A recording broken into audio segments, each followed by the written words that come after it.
جہاد فی سبیل اللہ، یہ ایک تقریر ہے جو 13 اپریل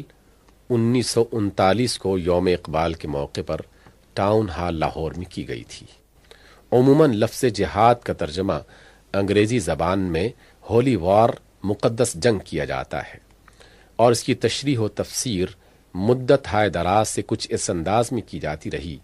کہ اب یہ لفظ جوش جنون کا ہم معنی ہو کر رہ گیا ہے۔ اس کو سنتے ہی آدمی کی آنکھوں میں کچھ اس طرح کا نقشہ پھرنے لگتا ہے کہ مذہبی دیوانوں کا ایک گروہ ننگی تلواریں ہاتھ میں لیے، داڑیاں چڑھائے، خونخوار آنکھوں کے ساتھ اللہ اکبر کے نعرے لگاتا ہوا چلا آ رہا ہے۔ جہاں کسی کافر کو دیکھ پاتا ہے پکڑ لیتا ہے اور تلوار اس کی گردن پر رکھ کر کہتا ہے کہ بول لا الہ الا اللہ، ورنہ ابھی سر تن سے جدا کر دیا جاتا ہے۔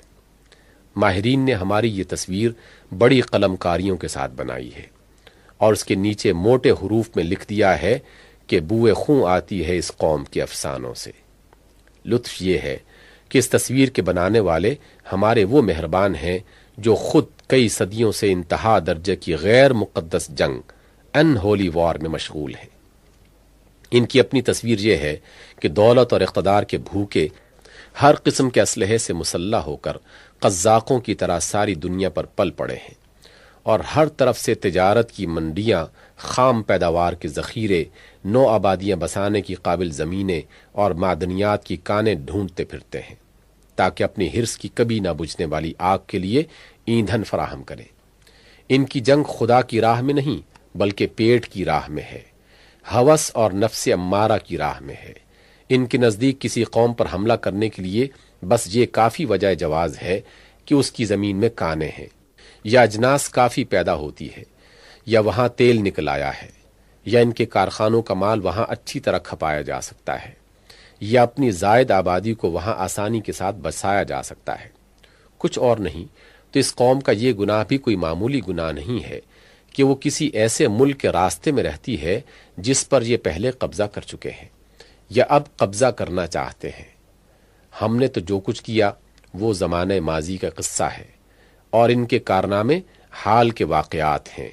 جو شب و روز دنیا کی آنکھوں کے سامنے گزر رہے ہیں۔ ایشیا، افریقہ، یورپ، امریکہ، غرض کرۂ زمین کا کون سا حصہ بچا رہ گیا ہے جو ان کی اس غیر مقدس جنگ سے لالہزار نہیں ہو چکا؟ مگر ان کی مہارت قابل داد ہے۔ انہوں نے ہماری تصویر اتنی بھیانک اور اتنی بری بنائی کہ خود ان کی تصویر اس کے پیچھے چھپ گئی، اور ہماری سادہ لوحی بھی قابل داد ہے۔ جب ہم نے غیروں کی بنائی ہوئی اپنی یہ تصویر دیکھی تو ایسے دہشت زدہ ہوئے کہ ہمیں اس تصویر کے پیچھے جھانک کر خود مصوروں کی صورت دیکھنے کا ہوش ہی نہ آیا، اور لگے معذرت کرنے کہ حضور بھلا ہم جنگ و قتال کیا جانے، ہم تو بھکشوں اور پادریوں کی طرح پرامن مبلغ لوگ ہیں۔ چند مذہبی عقائد کی تردید کرنا اور ان کی جگہ کچھ دوسرے عقائد لوگوں سے تسلیم کرا لینا، بس یہ ہمارا کام ہے، ہمیں تلوار سے کیا واسطہ۔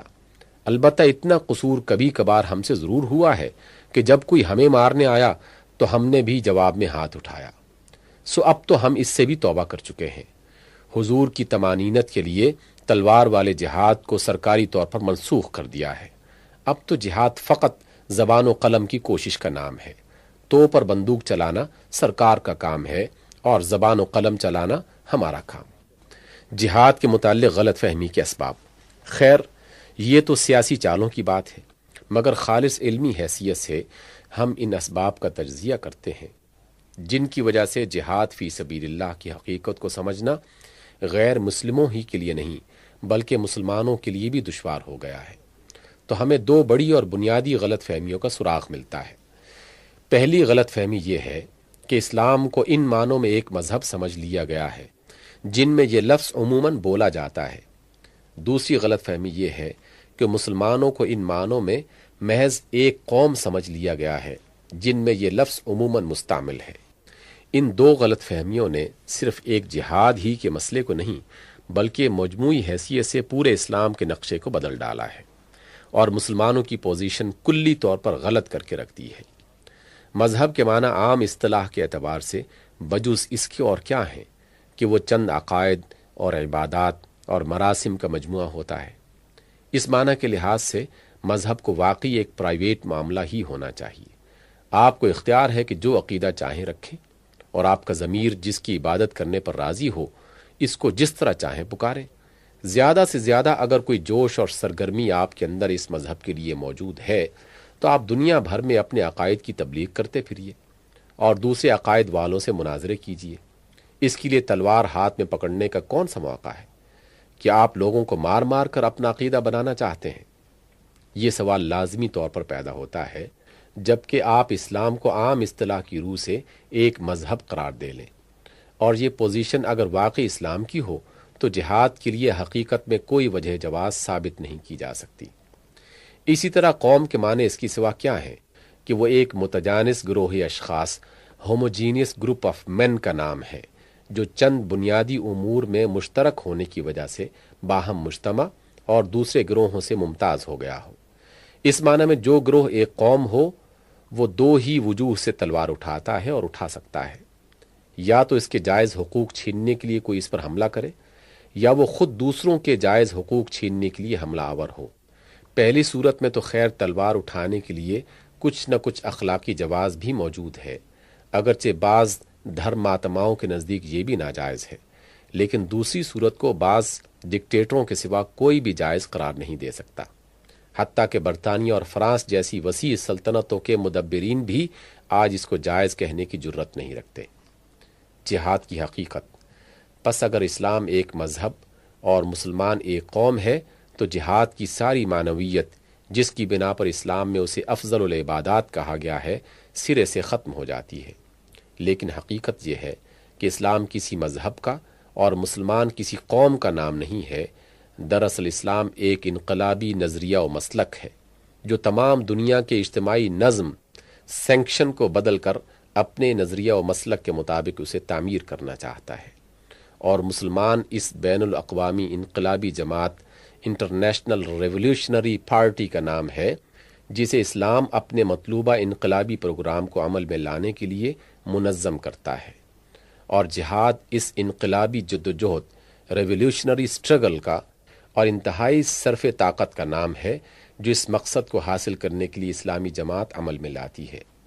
تمام انقلابی مسلکوں کی طرح اسلام میں عام مروج الفاظ کو چھوڑ کر اپنی ایک خاص اصطلاحی زبان ٹرمینالوجی اختیار کرتا ہے تاکہ اس کے انقلابی تصورات عام تصورات سے ممتاز ہو سکے۔ لفظ جہاد بھی اسی مخصوص اصطلاحی زبان سے تعلق رکھتا ہے۔ اسلام نے حرب اور اسی نوعیت کے دوسرے الفاظ جو جنگ وار کے مفہوم کو ادا کرتے ہیں قصداً ترک کر دیے ہیں اور ان کی جگہ جہاد کا لفظ استعمال کیا جو سٹرگل کا ہم معنی ہے مگر اس سے زیادہ مبالغہ رکھتا ہے۔ انگریزی میں اس کا صحیح مفہوم یوں ادا کیا جا سکتا ہے: اپنی تمام طاقتیں کسی مقصد کی تحصیل میں صرف کر دینا۔ سوال یہ ہے کہ پرانے الفاظ کو چھوڑ کر یہ نیا لفظ کیوں اختیار کیا گیا؟ اس کا جواب بجز اس کے اور کچھ نہیں کہ جنگ کا لفظ قوموں اور سلطنتوں کی ان لڑائیوں کے لیے استعمال ہوتا تھا اور آج تک ہو رہا ہے جو اشخاص یا جماعتوں کی نفسانی اغراض کے لیے لڑی جاتی ہیں۔ ان لڑائیوں کے محرک محض ایسے شخصی یا اجتماعی مقاصد ہوتے ہیں جن کے اندر کسی نظریے اور کسی اصول کی حمایت کا شائبہ تک نہیں ہوتا۔ اسلام کی لڑائی چونکہ اس نوعیت کی نہیں ہے اس لیے وہ سرے سے اس لفظ ہی کو ترک کر دیتا ہے۔ اس کے پیش نظر ایک قوم کا مفاد دوسری قوم کا نقصان نہیں ہے۔ وہ اس سے کوئی دلچسپی نہیں رکھتا کہ زمین پر ایک سلطنت کا قبضہ رہے یا دوسری سلطنت کا۔ اس کی دلچسپی جس سے ہے وہ انسانیت کی فلاح ہے۔ اس فلاح کے لیے وہ اپنا ایک خاص نظریہ اور ایک عملی مسلک رکھتا ہے۔ اس نظریے اور مسلک کے خلاف جہاں جس کی حکومت بھی ہے اسلام اسے مٹانا چاہتا ہے، قطع نظر اس سے کہ وہ کوئی قوم ہو اور کوئی ملک ہو۔ اس کا مدعا اور اپنے نظریے اور مسلک کی حکومت قائم کرنا ہے، بلا لحاظ اس کے کہ کون اس کا جھنڈا لے کر اٹھتا ہے اور کس کی حکمرانی پر اس کی ضرب پڑتی ہے۔ وہ زمین مانگتا ہے، زمین کا ایک حصہ نہیں بلکہ پورا کرۂ زمین، اس لیے نہیں کہ ایک قوم یا بہت سی قوموں کے ہاتھ سے نکل کر زمین کی حکومت کسی خاص قوم کے ہاتھ میں آ جائے، بلکہ صرف اس لیے کہ انسانیت کی فلاح کا جو نظریہ اور پروگرام اس کے پاس ہے یا بالفاظ صحیح تر یوں کہیے کہ فلاح انسانیت کے جس پروگرام کا نام اسلام ہے، اس سے تمام نوع انسانی متمتع ہو۔ اس غرض کے لیے وہ ان تمام طاقتوں سے کام لینا چاہتا ہے جو انقلاب برپا کرنے کے لیے کارگر ہو سکتی ہیں، اور ان سب طاقتوں کے استعمال کا ایک جامع نام جہاد رکھتا ہے۔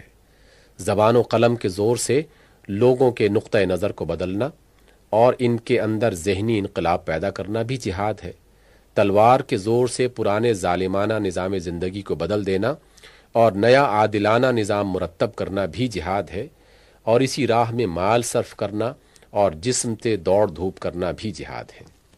فی سبیل اللہ کے لازمی قید۔ لیکن اسلام کا جہاد نرا جہاد نہیں ہے، جہاد فی سبیل اللہ ہے۔ فی سبیل اللہ کی قید اس کے ساتھ ایک لازمی قید ہے۔ یہ لفظ بھی اسلام کے اسی مخصوص اصطلاحی زبان سے تعلق رکھتا ہے جس طرف ابھی میں اشارہ کر چکا ہوں۔ اس کا لفظی ترجمہ ہے راہ خدا میں۔ اس ترجمے سے لوگ غلط فہمی میں پڑ گئے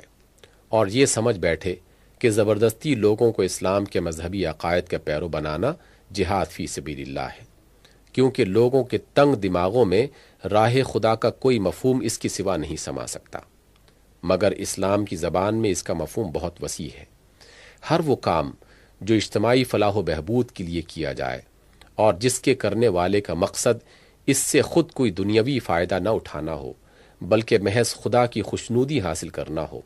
اسلام ایسے کام کو فی سبیل اللہ قرار دیتا ہے۔ مثال کے طور پر اگر آپ خیرات دیتے ہیں تو اس نیت سے کہ اسی دنیا میں مادی یا اخلاقی طور پر اس خیرات کا کوئی فائدہ آپ کی طرف پلٹ کے آئے تو یہ فی سبیل اللہ نہیں ہے۔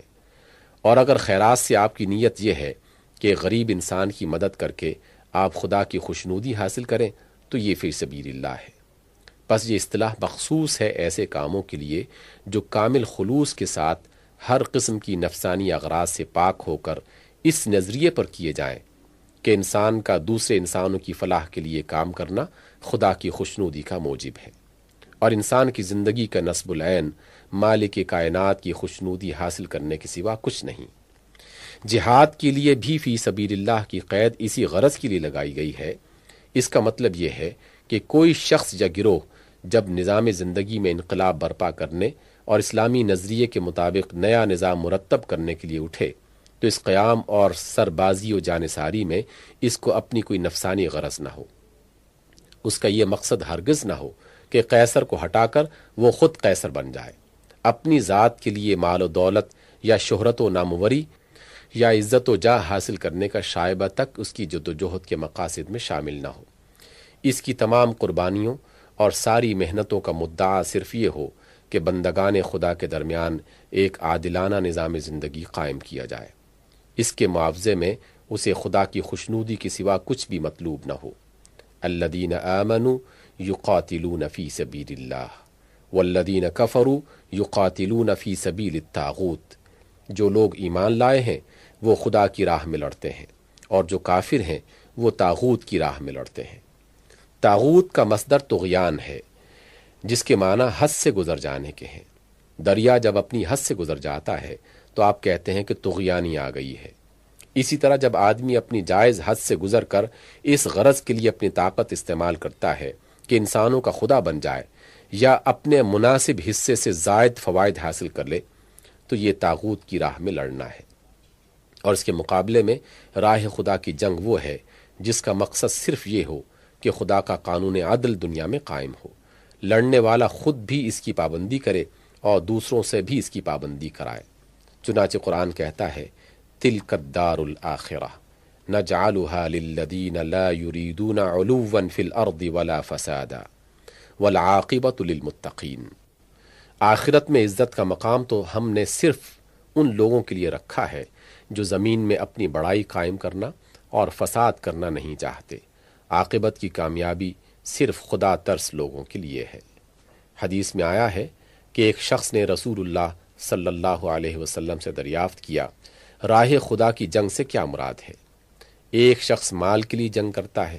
دوسرا شخص بہادری کی شہرت حاصل کرنے کے لیے جنگ کرتا ہے،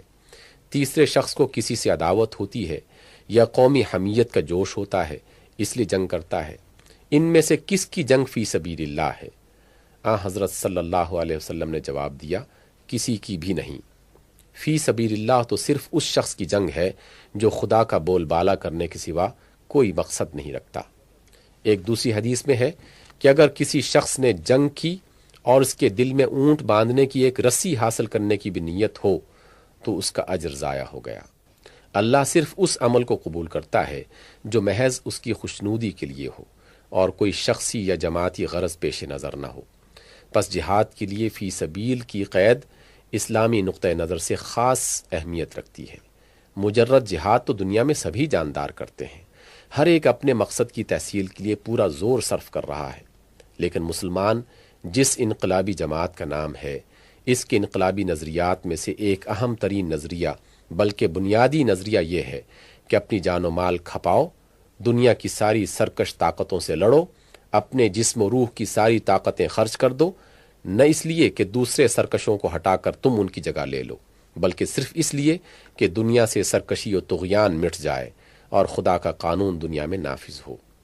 جہاد کے اس مفہوم اور فی سبیل اللہ کی اس معنویت کو مختصر بیان کر دینے کے بعد میں اس دعوت انقلاب کی تھوڑی سی تشریح کرنا چاہتا ہوں جو اسلام لے کر آیا ہے، تاکہ آسانی کے ساتھ یہ سمجھا جا سکے کہ اس دعوت کے لیے جہاد کی حاجت کیا ہے اور اس کی غایت آبجیکٹو کیا ہے۔ اسلام کی دعوت انقلاب۔ اسلام کی دعوت انقلاب کا خلاصہ یہ ہے، یا ایھا الناس اعبدوا ربکم الذی خلقکم، لوگو صرف اپنے رب کی بندگی کرو جس نے تمہیں پیدا کیا ہے۔ اسلام مزدوروں یا زمینداروں یا کاشتکاروں یا کارخانہ داروں کو نہیں پکارتا،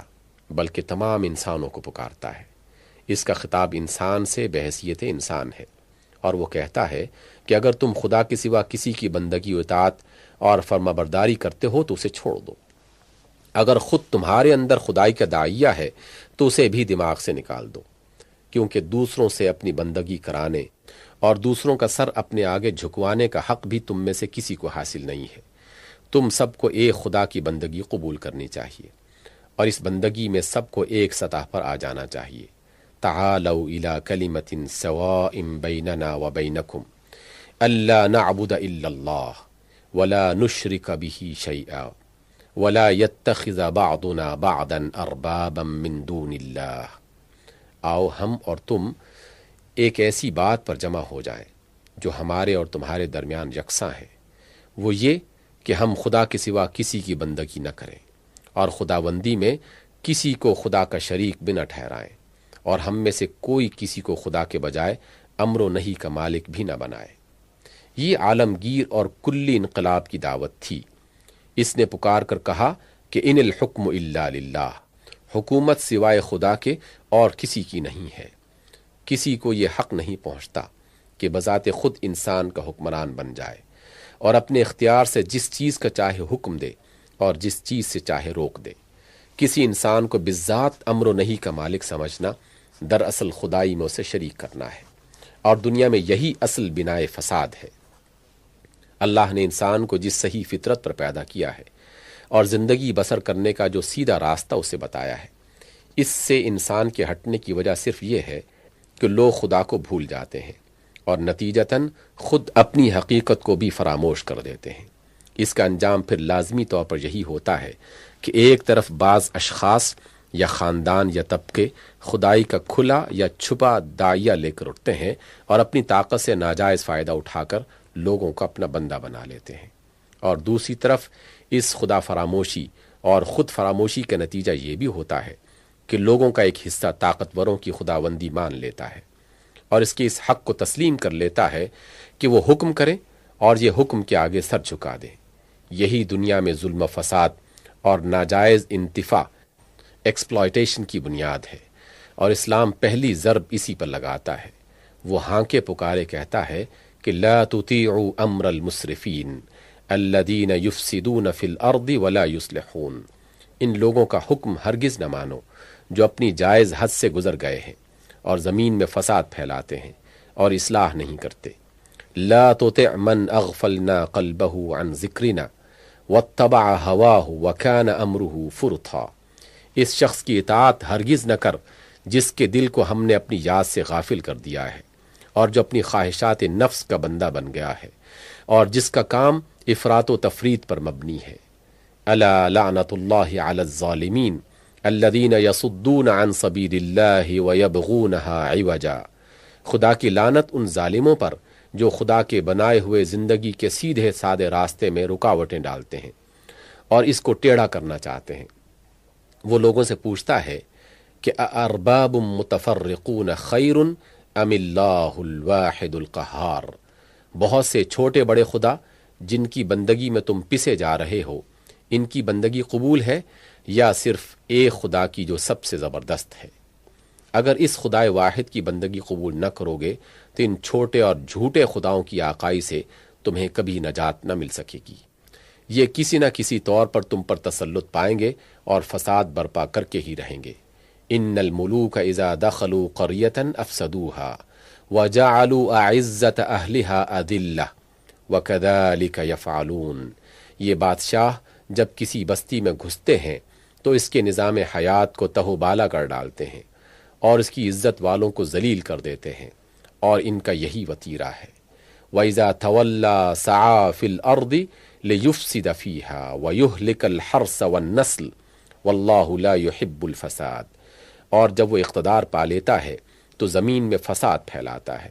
کھیتوں کو خراب اور نسلوں کو تباہ کرتا ہے، اور اللہ فساد کو پسند نہیں کرتا۔ یہاں پوری تفصیل کا موقع نہیں، مختصر میں یہ بات آپ کے ذہن نشین کرنا چاہتا ہوں کہ اسلام کی دعوت توحید و خدا پرستی محض اس معنی میں ایک مذہبی عقیدے کی دعوت نہ تھی جس میں عام طور پر مذہبی عقائد کی دعوت ہوا کرتی ہے، بلکہ حقیقت میں یہ ایک اجتماعی انقلاب، سوشل ریولوشن کی دعوت تھی۔ اس کی ضرب بلا واسطہ ان طبقوں پر پڑتی تھی جنہوں نے مذہبی رنگ میں پروہت بن کر یا سیاسی رنگ میں بادشاہ اور رئیس اور حکمران بن کر یا معاشی رنگ میں مہاجن اور ذمہ دار اور اجارہ دار بن کر عامت الناس کو اپنا بندہ بنا لیا تھا۔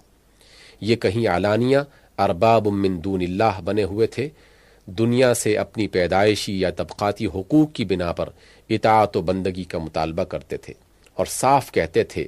کہ ما علمت لکم من الہ غیری، میں اپنے سوا تمہارا کوئی معبود نہیں جانتا، انا ربکم الاعلی، میں تمہارا سب سے بڑا رب ہوں، انا احیی و امیت، میں زندہ کرتا ہوں اور مارتا ہوں، من اشد منا قوہ، ہم سے بڑھ کر طاقتور کون ہے؟ اور کسی جگہ انہوں نے عامت الناس کی جہالت کو استعمال ایکسپلائٹ کرنے کے لیے بتوں اور ہیکلوں کی شکل میں مصنوعی خدا بنا رکھے تھے جن کی آڑ پکڑ کر یہ اپنے خداوندی حقوق بندگان خدا سے تسلیم کراتے تھے۔ پس کفر و شرک اور بت پرستی کے خلاف اسلام کی دعوت اور خدائے واحد کی بندگی و عبودیت کے لیے اسلام کی تبلیغ براہ راست حکومت اور اس کو سہارا دینے والے یا اس کے سہارے چلنے والے طبقوں کی اغراض سے متصادم ہوتی تھی۔ اسی وجہ سے جب کبھی کسی نبی نے یا قوم اعبدوا اللہ ما لکم من الہ غیرہ کی صدا بلند کی، حکومت وقت فوراً اس کے مقابلے میں آن کھڑی ہوئی اور تمام ناجائز انتفاع کرنے والے طبقے اس کی مخالفت پر کمر بستہ ہو گئے، کیونکہ یہ محض ایک ما بعد الطبیعی قضیہ، میٹا فزیکل پروپوزیشن کا بیان نہ تھا، بلکہ ایک اجتماعی انقلاب کا اعلان تھا، اور اس میں پہلی آواز سنتے ہی سیاسی شورش کی بو سونگھ لی جاتی تھی۔ اسلامی دعوت انقلاب کی خصوصیت،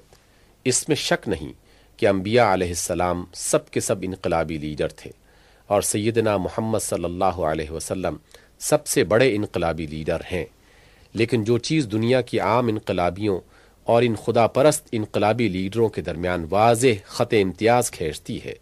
وہ یہ ہے کہ دوسرے انقلابی لوگ خواہ کتنے ہی نیک نیت کیوں نہ ہوں، عدل اور توسط کے صحیح مقام کو نہیں پا سکتے۔ وہ یا تو خود مظلوم طبقوں میں سے اٹھتے ہیں یا ان کی حمایت کا جذبہ لے کر اٹھتے ہیں اور پھر سارے معاملات کو انہی طبقوں کے نقطۂ نظر سے دیکھتے ہیں۔ اس کا قدرتی نتیجہ یہ ہوتا ہے کہ ان کی نظر غیر جانبدارانہ اور خالص انسانیت کی نظر نہیں ہوتی، بلکہ ایک طبقے کی طرف حمایت کا جذبہ لیے ہوئے ہوتی ہیں۔ وہ ظلم کا ایسا علاج سوچتے ہیں جو نتیجتاً ایک جوابی ظلم ہوتا ہے۔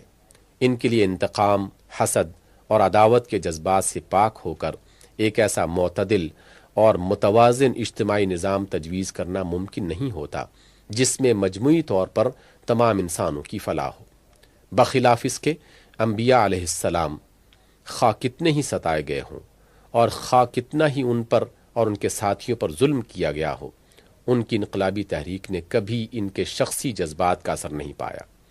وہ براہ راست خدا کی ہدایت کے تحت کام کرتے تھے، اور خدا چونکہ انسانی جذبات سے منزہ ہے، کسی انسانی طبقے سے اس کا مخصوص رشتہ نہیں، نہ کسی دوسرے انسانی طبقے سے اس کو کوئی شکایت یا عداوت ہے۔ اس لیے خدا کی ہدایت کے تحت انبیاء علیہم السلام تمام معاملات کو بے لاگ انصاف کے ساتھ اس نظر سے دیکھتے تھے کہ تمام انسانوں کی مجموعی فلاح و بہبود کس چیز میں ہے، کس طرح ایک ایسا نظام بنایا جائے جس میں ہر شخص اپنی جائز حدود کے اندر رہ سکے، اپنے جائز حقوق سے متمتع ہو سکے، اور افراد کی باہمی روابط نیز فرد اور جماعت کے باہمی تعلق میں کامل توازن قائم ہو سکے۔ یہی وجہ ہے کہ انبیاء علیہم السلام کی انقلابی تحریک کبھی طبقاتی نزاع، کلاس وار میں تبدیل نہ ہونے پائی۔ تعمیر نو، سوشل ریکنسٹرکشن اس طرز پر نہیں ہوئی کہ ایک طبقے کو دوسرے طبقے پر مسلط کر دیں، بلکہ اس کے لیے عدل کا ایسا طریقہ اختیار کیا جس میں تمام انسانوں کے لیے ترقی اور مادی اور روحانی سعادت کے یکساں امکانات رکھے گئے تھے۔ جہاد کی ضرورت اور اس کی غایت۔ اس مختصر مقالے میں میرے لیے اس اجتماعی نظام، سوشل آرڈر کی تفصیلات پیش کرنا مشکل ہے جو اسلام نے تجویز کیا ہے۔ تفصیل کا موقع انشاءاللہ عنقریب آئے گا۔ یہاں اپنے موضوع کی حد میں رہتے ہوئے جس بات کو مجھے واضح کرنا تھا وہ صرف یہ تھی کہ اسلام محض ایک مذہبی عقیدہ اور چند عبادات کا مجموعہ نہیں ہے، بلکہ وہ ایک سسٹم ہے جو دنیا سے زندگی کے تمام ظالمانہ اور مفسدانہ نظامات کو مٹانا چاہتا ہے، اور ان کی جگہ اپنا ایک اصلاحی پروگرام نافذ کرنا چاہتا ہے جس کو وہ انسانیت کی فلاح و بہبود کے لیے سب سے بہتر سمجھتا ہے۔ اس تخریب و تعمیر اور انقلاب و اصلاح کے لیے وہ کسی ایک قوم یا گروہ کو نہیں بلکہ تمام انسانوں کو دعوت دیتا ہے۔ وہ خود ان ظالم طبقوں اور ناجائز انتفاع کرنے والے گروہوں، حتیٰ کہ بادشاہوں اور رئیسوں کو بھی پکارتا ہے کہ آؤ اس جائز حد کے اندر رہنا قبول کر لو جو تمہارے خالق نے تمہارے لیے مقرر کی ہے۔ اگر تم عدل اور حق کے نظام کو قبول کر لو گے تو تمہارے لیے امن و سلامتی ہے۔ یہاں کسی انسان سے دشمنی نہیں ہے، دشمنی جو کچھ بھی ہے ظلم سے ہے، فساد سے ہے، بد اخلاقی سے ہے، اس بات سے ہے کہ کوئی شخص اپنی فطری حد سے تجاوز کر کے وہ کچھ حاصل کرنا چاہے جو فطرت اللہ کے لحاظ سے اس کا نہیں ہے۔ یہ دعوت جو لوگ بھی قبول کر لیں، وہ خواہ کسی طبقے، کسی نسل، کسی قوم اور کسی ملک کے ہوں، یکساں حقوق اور مساویانہ حیثیت سے اسلامی جماعت کے رکن بن جاتے ہیں، اور اس طرح وہ بین الاقوامی انقلابی پارٹی تیار ہو جاتی ہے جسے قرآن حزب اللہ کے نام سے یاد کرتا ہے، اور جس کا دوسرا نام اسلامی جماعت یا امت مسلمہ ہے۔ یہ پارٹی وجود میں آتی ہی اپنے مقصد وجود کی تحصیل کے لیے جہاد شروع کر دیتی ہے۔ اس کے عین وجود کا اقتضا یہی ہے کہ یہ غیر اسلامی نظام کی حکمرانی کو مٹانے کی کوشش کرے، اور اس کے مقابلے میں تمدن و اجتماع کے اس معتدل و متوازن ضابطہ کی حکومت قائم کرے جسے قرآن ایک جامع لفظ کلمت اللہ سے تعبیر کرتا ہے۔ اگر یہ پارٹی حکومت کو بدلنے اور اسلامی نظام حکومت قائم کرنے کی کوشش نہ کرے تو اس کے وجود میں آنے کا مقصد ہی فوت ہو جاتا ہے، کیونکہ یہ کسی اور مقصد کے لیے بنائی ہی نہیں گئی، اور اس جہاد کے سوا اس کی ہستی کا اور کوئی مصرف ہی نہیں ہے۔ قرآن اس کی پیدائش کا ایک ہی مقصد بیان کرتا ہے، اور وہ یہ ہے کنتم خیر امت اخرجت للناس تأمرون بالمعروف وتنہون عن المنکر وتؤمنون باللہ۔ تم وہ بہترین امت ہو جسے نوع انسانی کے لیے نکالا گیا ہے، تم نیکی کا حکم دیتے ہو، بدی سے روکتے ہو، اور خدا پر ایمان رکھتے ہو۔ یہ مذہبی تبلیغ کرنے والے واعظین، پریچرز اور مبشرین، مشنریز کی جماعت نہیں ہے، بلکہ خدائی فوجداروں کی جماعت ہے، لِتَكُونُوا شُهَدَاءَ عَلَى النَّاسِ، اور اس کا کام یہ ہے کہ دنیا سے ظلم، فتنہ فساد، بد اخلاقی، طغیانی اور ناجائز انتفاع کو بزور مٹا دے۔ ارباب من دون اللہ کی خداوندی کو ختم کر دے، بدی کی جگہ نیکی قائم کرے۔ وقاتلوہم حتی لا تکون فتنہ ویکون الدین للہ، ان سے جنگ کرو یہاں تک کہ فتنہ باقی نہ رہے اور اطاعت صرف اللہ تعالیٰ کے لیے ہو جائے۔ الا تفعلوہ تکن فتنۃ فی الارض وفساد کبیر، اگر تم ایسا نہ کرو گے تو زمین میں فتنہ ہوگا اور بڑا فساد برپا رہے گا۔ هو الذی ارسل رسولہ بالہدی ودین الحق لیظہرہ علی الدین کلہ ولو کرہ المشرکون، وہ خدا ہی ہے جس نے اپنے رسول کو دنیا میں زندگی بسر کرنے کا سیدھا راستہ اور حق کی اطاعت کا صحیح ضابطہ دے کر بھیجا ہے، تاکہ تمام اطاعتوں کو مٹا کر اسی ایک اطاعت کو سب پر غالب کر دے، خواہ وہ لوگ اس پر راضی نہ ہوں جو خداوندی میں دوسروں کو شریک ٹھہراتے ہیں۔ لہٰذا اس پارٹی کے لیے حکومت کے اقتدار پر قبضہ کیے بغیر کوئی چارہ نہیں ہے، کیونکہ مفسدانہ نظام تمدن ایک فاسد حکومت کے بل پر قائم ہوتا ہے، اور ایک صالح نظام تمدن اس وقت تک کسی طرح قائم نہیں ہو سکتا جب تک کہ حکومت مفسدین سے مسلوب ہو کر مصلحین کے ہاتھ میں نہ آ جائے۔ دنیا کی اصلاح سے قطع نظر اس جماعت کے لیے خود اپنے مسلک پر عامل ہونا بھی غیر ممکن ہے اگر حکومت کے نظام کسی دوسرے مسلک پر قائم ہو۔ کوئی پارٹی جو کسی سسٹم کو برحق سمجھتی ہو کسی دوسرے سسٹم کی حکومت میں اپنے مسلک کے مطابق زندگی بسر نہیں کر سکتی۔ ایک اشتراکی مسلک کا آدمی اگر انگلستان یا امریکہ میں رہ کر اشتراکیت کے مطابق زندگی بسر کرنا چاہے تو کسی طرح اپنے اس ارادے میں کامیاب نہیں ہو سکتا، کیونکہ سرمایہ دارانہ نظام کا ضابطۂ حیات حکومت کی طاقت سے بجبر اس پر مسلط ہوگا اور وہ اس کی قہرمانی سے کسی طرح بچ نہ سکے گا۔ اسی طور پر ایک مسلمان بھی اگر کسی غیر اسلامی نظام حکومت میں رہ کر اسلامی اصول پر زندگی بسر کرنا چاہے تو اس کا کامیاب ہونا محال ہے۔ جن قوانین کو وہ باطل سمجھتا ہے، جن ٹیکسوں کو وہ حرام سمجھتا ہے، جن معاملات کو وہ ناجائز سمجھتا ہے، جس تہذیب اور جس طرز زندگی کو وہ فاسد سمجھتا ہے، جس طریقے تعلیم کو وہ مہلک سمجھتا ہے، وہ سب کے سب اس پر، اس کے گھر بار پر، اس کی اولاد پر اس طرح مسلط ہو جائیں گے کہ وہ کسی طرح ان کی گرفت سے بچ کر نہ نکل سکے گا۔ لہٰذا جو شخص یا گروہ کسی مسلک پر اعتقاد رکھتا ہو وہ اپنے اعتقاد کے فطری اقتضا ہی سے اس امر پر مجبور ہوتا ہے کہ مسلک مخالف کی حکومت کو ہٹانے اور اپنے مسلک کی حکومت قائم کرنے کی کوشش کرے، کیونکہ مخالف نظریے کی حکومت مسلط ہو تو اس صورت میں وہ خود اپنے مسلک پر عمل نہیں کر سکتا۔ اگر وہ اس کوشش سے غفلت برتتا ہے تو اس کا صریح مطلب یہ ہے کہ وہ در حقیقت اپنے ہی عقائد میں جھوٹا ہے۔ عفا اللہ عنک لما اذنت لهم حتى يتبين لك الذين صدقوا وتعلم الكاذبين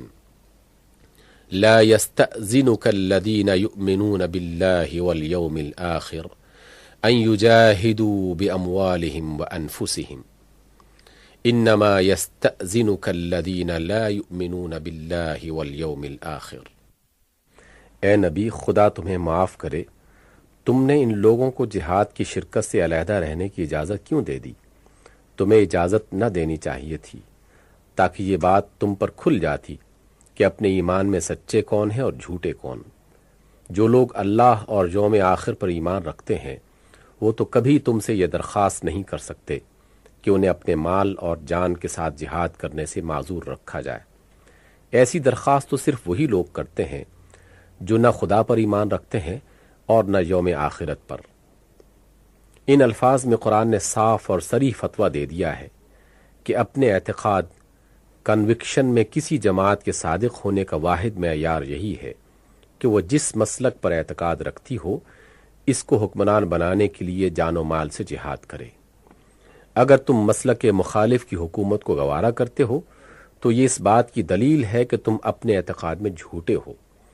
اور اس کا فطری نتیجہ یہی ہے اور یہی ہو سکتا ہے کہ آخر کار اسلام کے مسلک پر تمہارا نام نہاد عقیدہ بھی باقی نہ رہے گا۔ ابتدا میں تم مسلک مخالف کی حکومت کو بکراہت گوارا کرو گے، پھر رفتہ رفتہ تمہارے دل اس سے مانوس ہوتے چلے جائیں گے، یہاں تک کہ کراہت رغبت سے بدل جائے گی اور آخر میں نوبت اس حد تک پہنچے گی کہ مسلک مخالف کی حکومت قائم ہونے اور قائم رہنے میں تم خود مددگار بنو گے۔ اپنی جان و مال سے جہاد اس لیے کرو گے کہ مسلک اسلام کے بجائے مسلک غیر اسلام قائم ہو یا قائم رہے۔ تمہاری اپنی طاقتیں مسلک اسلام کے قیام کی مزاحمت میں صرف ہونے لگیں گی، اور یہاں پہنچ کر تم میں اور کافروں میں اسلام کے منافقانہ دعویٰ، ایک بدترین جھوٹ، ایک پرفریب نام کے سوا کوئی فرق نہ رہے گا۔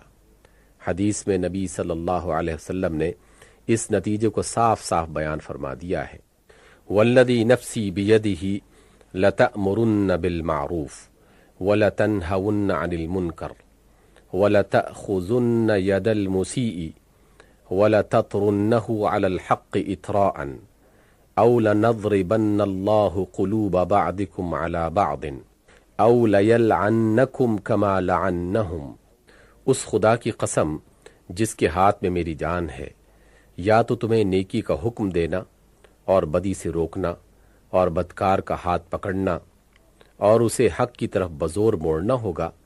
یا پھر اللہ کے قانون فطرت کا یہ نتیجہ ظاہر ہو کے رہے گا کہ بدکاروں کے دلوں کا اثر تمہارے دلوں پر بھی پڑ جائے اور ان کی طرح تم بھی ملعون ہو کر رہو۔ عالمگیر انقلاب۔ اس بحث سے آپ پر یہ بات واضح ہو گئی ہوگی کہ اسلامی جہاد کا مقصود، آبجیکٹو، غیر اسلامی نظام کی حکومت کو مٹا کر اسلامی حکومت قائم کرنا ہے۔ اسلام یہ انقلاب صرف ایک ملک یا چند ملکوں میں نہیں بلکہ تمام دنیا میں برپا کرنا چاہتا ہے۔ اگرچہ ابتدا مسلم پارٹی کے ارکان کا فرض یہی ہے کہ جہاں جہاں وہ رہتے ہوں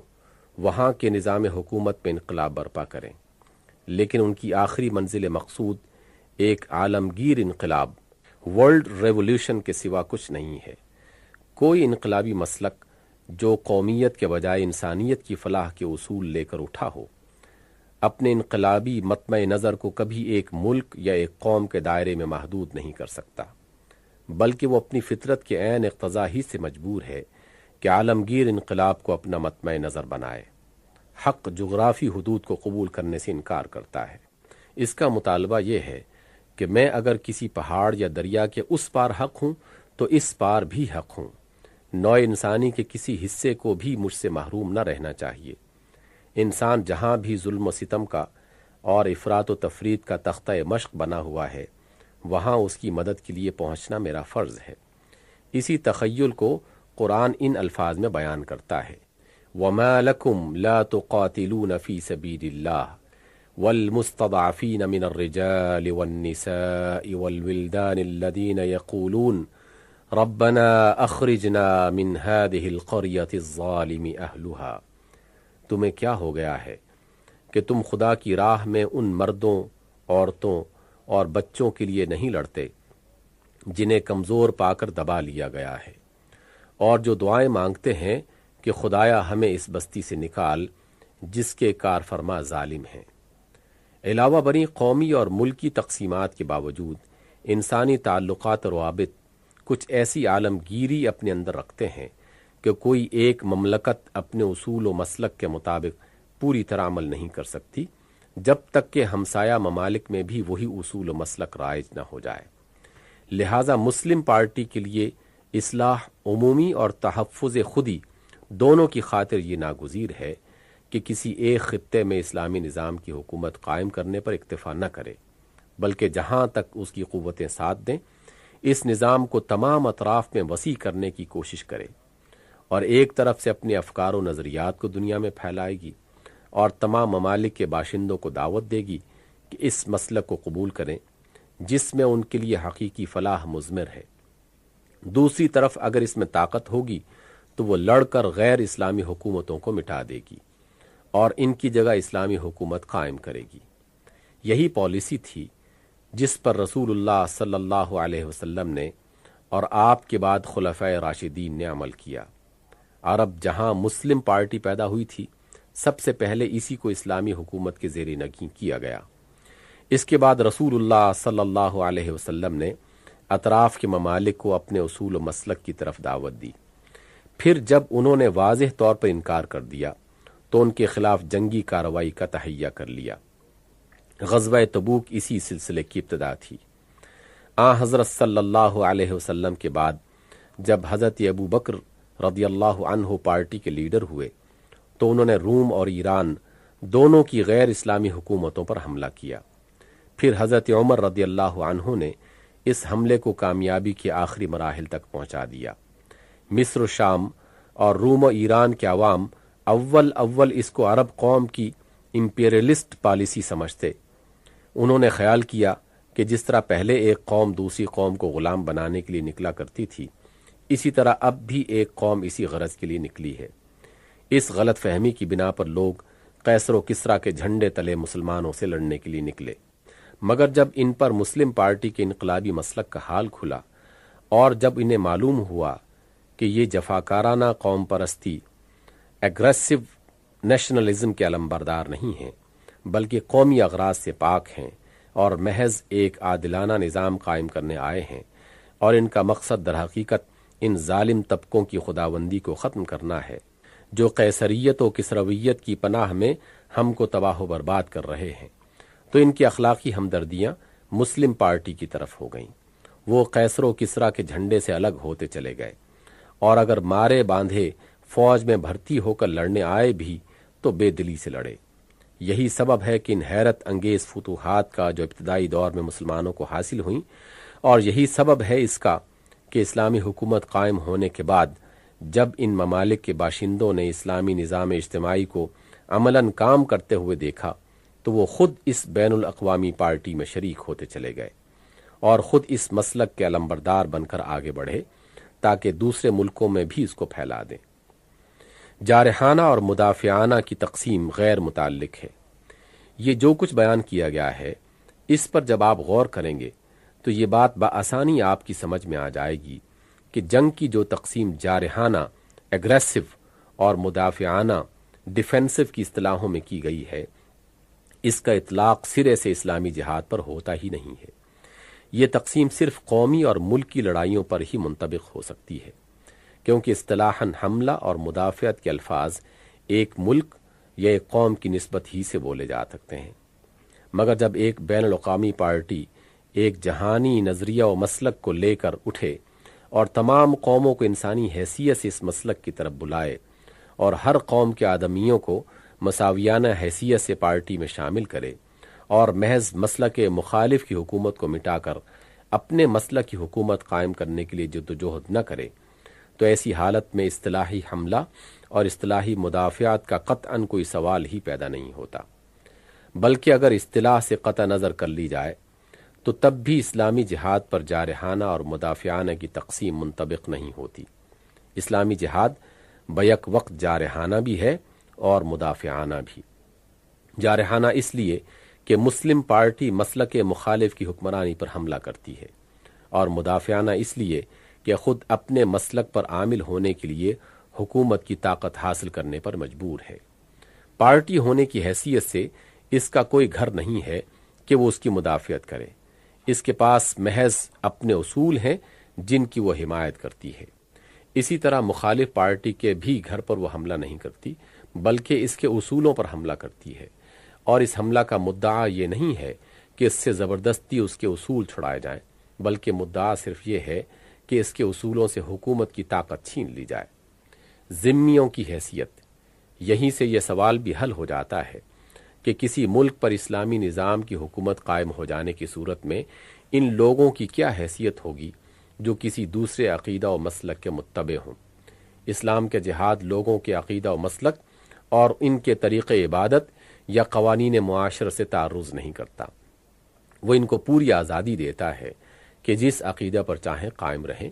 اور جس مسلک پر چاہیں چلیں۔ البتہ وہ ان کے اس حق کو تسلیم کرنے سے انکار کرتا ہے کہ ان کی خاطر کسی ایسے طریقے پر حکومت کا نظام چلایا جائے جو اسلام کی نگاہ میں فاسد ہے۔ نیز وہ ان کے اس حق کو بھی نہیں مانتا کہ وہ معاملات کے ان طریقوں کو اسلامی نظام حکومت میں جاری رکھیں جو اسلام کے نزدیک اجتماعی فلاح کے لیے مہلک ہیں۔ مثلاً وہ حکومت کا نظام ہاتھ میں لیتے ہوئے سودی کاروبار کی تمام صورتوں کو مسدود کر دے گا، جوئے کی ہرگز اجازت نہ دے گا، خرید و فروخت اور مالی لین دین کی ان تمام شکلوں کو روک دے گا جو اسلامی قانون میں حرام ہیں۔ قحبہ خانوں اور فواہش کے اڈوں کو کلیتاً بند کر دے گا۔ غیر مسلم عورتوں کو سطر کے کم سے کم حدود کی پابندی پر مجبور کرے گا اور انہیں تبرج جاہلیت کے ساتھ پھرنے سے روک دے گا۔ سینما پر احتساب قائم کرے گا۔ اس قسم کے اور بہت سے امور ہیں جن میں ایک اسلامی نظام حکومت نہ صرف اجتماعی فلاح و بہبود کی خاطر بلکہ خود اپنے تحفظ سیلف ڈیفنس کی خاطر بھی ان تمدنی معاملات کی اجازت نہ دے گا جو غیر مسلموں کے مسلک میں چاہے جائز ہوں گے مگر اسلام کی نگاہ میں موجب فساد و ہلاکت ہیں۔ اس باب میں اگر کوئی شخص اسلام پر نارواداری کا الزام عائد کرے تو اسے دیکھنا چاہیے کہ دنیا کے کسی مسلک نے بھی دوسرے مسلک والوں کے ساتھ اتنی رواداری نہیں برتی جتنی اسلام برتتا ہے۔ دوسری جگہ تو آپ دیکھیں گے کہ غیر مسلک والوں کے لیے زندگی دوبھر کر دی جاتی ہے، حتیٰ کہ وہ وطن چھوڑ کر نکل جانے پر مجبور ہوتے ہیں، لیکن اسلام غیر مسلک والوں کو پورے امن کے ساتھ ہر قسم کی ترقی کرنے کا موقع دیتا ہے اور ان کے ساتھ ایسی فیاضی کا برتاؤ کرتا ہے جس کی مثال دنیا میں کہیں نہیں ملتی۔ امپیریلزم کا شبہ۔ یہاں پہنچ کر مجھے بھی اس بات کا اعادہ کرنا چاہیے کہ اسلام کی نظر میں جہاد صرف وہی ہے جو محض فی سبیل اللہ ہو، اور اس جہاد کے نتیجے میں جب اسلامی حکومت قائم ہو تو مسلمانوں کے لیے یہ ہرگز جائز نہیں ہے کہ وہ قیصر و کسریٰ کو ہٹا کر خود قیصر و کسریٰ بن جائیں۔ مسلمان اس لیے نہیں لڑتا اور مسلمان ہونے کی حیثیت سے نہیں لڑ سکتا کہ اس کی ذاتی حکومت قائم ہو جائے اور وہ خدا کے بندوں کو اپنا بندہ بنا لے اور ناجائز طور پر لوگوں کی گاڑی محنتوں کو روپیہ وصول کر کے اپنے لیے زمین پر جنتیں بنانے لگے۔ یہ جہاد فی سبیل اللہ نہیں بلکہ جہاد فی سبیل الطاغوت ہے، اور ایسی حکومت کو اسلام سے کوئی واسطہ نہیں۔ اسلام کا جہاد تو ایک خشک اور بے مزد محنت ہے جس میں جان، مال اور خواہشات نفس کی قربانی کے سوا اور کچھ نہیں ہے۔ اگر یہ جہاد کامیاب ہوا اور نتیجے میں حکومت مل جائے تو سچے مسلمان حکمران پر ذمہ داریوں کا اس قدر بھاری بوجھ عائد ہو جاتا ہے کہ اس غریب کے لیے تو راتوں کی نیند اور دن کی آسائش تک حرام ہو جاتی ہے، مگر اس کے معاوضے میں وہ حکومت و اقتدار کی ان لذتوں سے کوئی لذت حاصل نہیں کر سکتا جن کی خاطر دنیا میں عموماً حکومت حاصل کرنے کی کوشش کی جاتی ہے۔ اسلام کا فرما روا نہ تو رعیت کے عام افراد سے ممتاز کوئی بالا تر ہستی ہے، نہ عظمت و رفعت کے تخت پر وہ بیٹھ سکتا ہے، نہ اپنے آگے کسی سے گردن جھکوا سکتا ہے، نہ قانون شریعت کے خلاف ایک پتہ ہلا سکتا ہے، نہ اسے اختیار حاصل ہے کہ اپنے کسی عزیز یا دوست یا خود اپنی ذات کو کسی ادنا سے ادنا ہستی کے جائز مطالبہ سے بچا سکے، نہ وہ حق کے خلاف ایک حبہ لے سکتا ہے اور نہ ایک چپا بھر زمین پر قبضہ کر سکتا ہے۔ ایک متوسط درجے کے مسلمان کو زندگی بسر کرنے کے لیے جتنی تنخواہ کافی ہو سکتی ہے، اس سے زیادہ بیت المال سے ایک پائی لینا بھی اس کے لیے حرام ہے۔ وہ غریب نہ عالی شان قصر بنوا سکتا ہے، نہ خدم و حشم رکھ سکتا ہے، نہ عیش و عشرت کے سامان فراہم کر سکتا ہے۔ اس پر ہر وقت یہ خوف غالب رہتا ہے کہ ایک دن اس کے اعمال کا سخت حساب لیا جائے گا، اور اگر حرام کا ایک پیسہ، جبر سے لی ہوئی زمین کا ایک چپا، تکبر و فرعونیت کا ایک شمع، ظلم و بے انصافی کا ایک دھبا اور خواہشات نفسانی کی بندگی کا ایک شائبہ بھی اس کے حساب میں نکل آیا تو اسے سخت سزا بھگتنی پڑے گی۔ اگر کوئی شخص حقیقت میں دنیا کا لالچی ہو تو اس سے بڑا کوئی بے وقوف نہ ہوگا اگر وہ اسلامی قانون کے مطابق حکومت کا بار سنبھالنے پر آمادہ ہو، کیونکہ اسلامی حکومت کے فرما روا سے تو بازار کے ایک معمولی دکاندار کی پوزیشن زیادہ اچھی ہوتی ہے۔ وہ تو خلیفہ سے زیادہ کماتا ہے اور رات کو پاؤں پھیلا کر سوتا ہے۔ خلیفہ بیچارے کو نہ ان کے برابر آمدنی نصیب اور نہ رات کو چین سے سونا نصیب۔ یہ بنیادی فرق ہے اسلامی حکومت اور غیر اسلامی حکومت کا۔ غیر اسلامی حکومت میں حکمران گروہ اپنی خداوندی قائم کرتا ہے اور اپنی ذات کے لیے ملک کے وسائل و ذرائع استعمال کرتا ہے۔ بخلاف اس کے اسلامی حکومت میں حکمران گروہ مجرد خدمت کرتا ہے اور عام باشندوں سے بڑھ کر اپنی ذات کے لیے کچھ حاصل کرنا نہیں چاہتا۔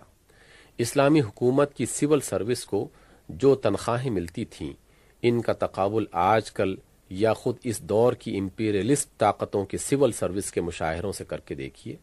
آپ کو معلوم ہو جائے گا کہ اسلام کی جہاں کشائی اور امپیریلزم کی عالمگیری میں روحی و جوہری فرق ہے۔ اسلامی حکومت میں خراسان، عراق، شام اور مصر کے گورنروں کی تنخواہیں آپ کے معمولی انسپکٹروں کی تنخواہوں سے بھی کم تھیں۔ خلیفہ اول حضرت ابو بکر صدیق رضی اللہ تعالیٰ عنہ کی تنخواہ 150 روپے سے زیادہ نہ تھی۔ درا حالانکہ بیت المال دنیا کے دو عظیم الشان سلطنتوں کے خزانوں سے بھرپور ہو رہا تھا۔ اگرچہ ظاہر میں امپیریلزم بھی ملک فتح کرنا ہے اور اسلام بھی، مگر دونوں کے جوہر میں زمین و آسمان کا فرق ہے۔ پرواز ہے دونوں کی اسی ایک فضا میں، کرگس کا جہاں اور ہے، شاہی کا جہاں اور۔ یہ ہے اس جہاد کی حقیقت جس کے متعلق آپ بہت کچھ سنتے رہے ہیں۔ اب اگر آپ مجھ سے دریافت کریں کہ آج اسلام اور مسلم جماعت اور جہاد کا وہ تصور جو تم پیش کر رہے ہو کہاں غائب ہو گیا، اور کیوں دنیا بھر کے مسلمانوں میں کہیں بھی اس کا شائبہ تک نہیں پایا جاتا، تو میں عرض کروں گا کہ یہ سوال مجھ سے نہ کیجیے، بلکہ ان لوگوں سے کیجیے جنہوں نے مسلمانوں کی توجہ ان کے اصل مشن سے ہٹا کر تعویذ گنڈوں